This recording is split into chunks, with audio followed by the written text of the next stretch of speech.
So we're doing another episode of Farm to Table Northern Ontario. We're starting into fall harvest and we're here with Rasi. Hi! Of Lady Raven Meadows out in the south end of Sudbury. And we're taking a look at her wonderful looking gardens.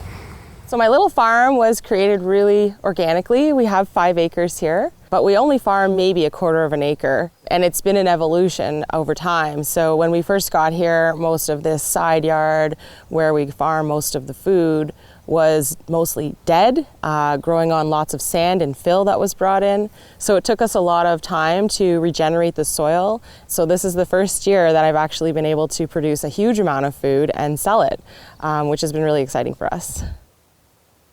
There was nothing here but just the grass. So we cut the grass in the early spring. This is the first year for this bed, and it's produced a lot of food for us. And what we did was something called lasagna gardening. We put down cardboard, clean cardboard. We covered this whole area, and then we got a bunch of straw bales delivered. I think it was a couple hundred in the end. And we laid out tons and tons of straw. And then we collected yard mulch from people in the spring. So we collected grass clippings and leaves, and we dumped hundreds of bags of that down here. And then we covered the whole thing with straw again. And then we had 1 dump truck load of soil delivered for this garden bed. And we created these kind of raised areas through the thing. And I contained it by using the straw bales on the exterior, which I'll recycle back into the bed as winter cover. Cardboard, what does it contribute? Is sort of heading towards something like nitrogen? No, it's a weed suppression. Yeah, so it'll kill off the undergrowth. The landscape fabric that I've used in past years has been a petroleum plastic based, and then sometimes it disintegrates within a year. And you have all this particle all over your garden bed, which is terrible. You don't want it there. Can you tell us a little bit about these beans? Yeah. It's incredible. They are really cool. Yeah, they grow really, really long. I mean, we're talking 10 inches long. Look at that.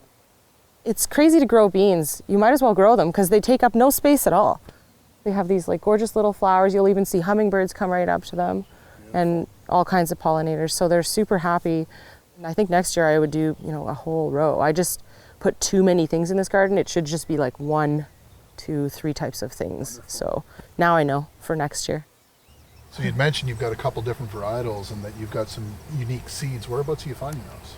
So I find my seeds pretty much everywhere. So any local farmer that's selling seeds that I've bought produce from and I know that it's a good variety, I'll buy that. So that's especially important for things like garlic and things that you want to get big and keep in the ground for a whole year. Sometimes it gets hard to find seeds. This year was the hardest year to find seeds. So I was lucky because I'm a gardener. I had a bunch of seeds already and I had a bunch of seeds on order from before COVID hit. But after COVID, it was almost impossible to find even basic seeds like carrots and beets. It would be great to have a seed catalog in Sudbury that everybody can contribute to. And certain seeds like pepper and tomato seeds typically will only last 1 year and then you're not going to get them to sprout. So that's difficult. We have to save those every year and make sure that we do. So these raised beds were kind of an experiment. We used recycled products to build them, and we used a little bit of vapor barrier on the inside to try to keep them for a couple of years because it's untreated wood, so it's probably going to rot out eventually.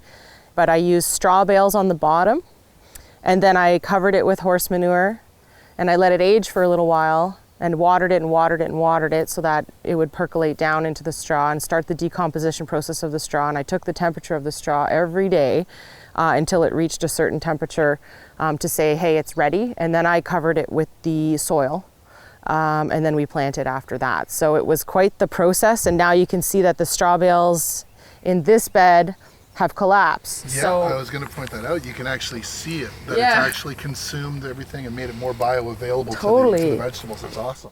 And these raised beds, the straw was intact and they stayed much higher. Some of the parts did collapse. Right. And it's just experimental. So that also gives the vegetables a little bit longer growing season or a bit more protection. It does. From frost. Because it would off be the decomposing, ground. so the heat's rising. Usually the decomposition process of the straw, the initial decomposition process should be done before you plant. Okay. If you don't do that, what can happen is you plant your veggies, the roots start to go down, and then as the temperature increases in the spring going into summer, you'll fry your your veggies. So you want to make sure that you're taking the temperature. And ideally, you do this in the fall, not in the spring. So you prep your bed in the fall, and then everything's done by springtime, and you got this wonderful blanket of snow that will, kind of kickstart all the microbes back to life, and then you have this amazing soil that your veggies will love. And it's a lot easier to harvest from a raised bed than it is from the ground.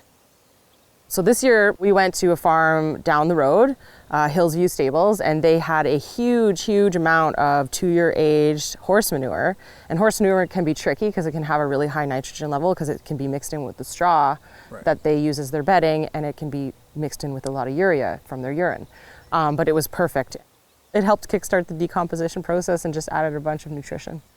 I mean, we talk about getting nutrient-dense foods, but what do the foods need to eat? That's right, I mean, it just makes sense, right? It's a much more sensible way to make use of the downstream stuff. Exactly, yeah. So these are just sweet purple peppers. They do get bigger than this, but because it's so cold, they're slowing right down. And these are the cherry bombs here? Cherry bombs, yep. They're still pushing more fruit. They are. So these all the red ones are ready to go. Is this second or third year on this plant? Like on these seeds, or are these new to your garden? Because like they look like they're so happy. Yeah, I've had the seeds, but a Sudbury pepper plant look that.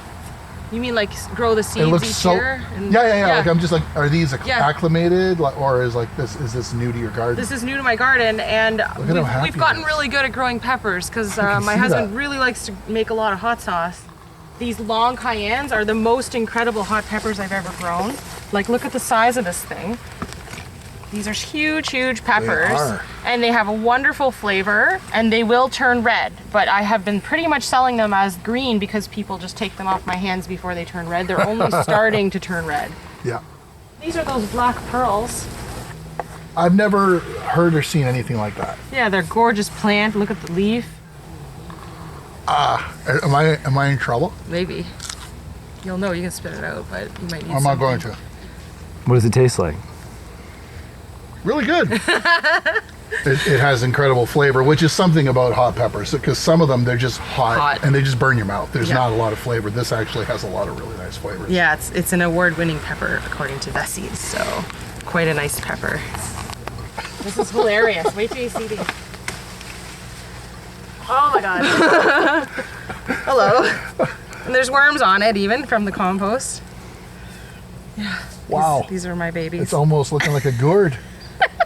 Maybe it is. We don't really know. We didn't plant No. I mean, that's got to be a zucchini, but goodness.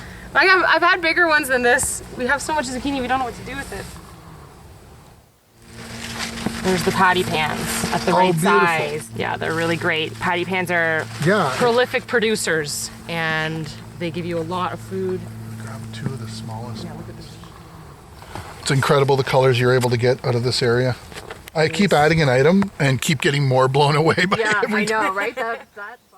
I realized that you need a lot of knowledge to be really successful at gardening, and it's something that I look forward to doing forever. So it looks like you're doing pretty good. yeah, it's not bad.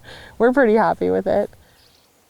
Well, we're at Lady Redmond Meadows, and I think I've got my inspiration right here in this box. Such an incredible selection you've got here, Catherine. Thanks so much for your time.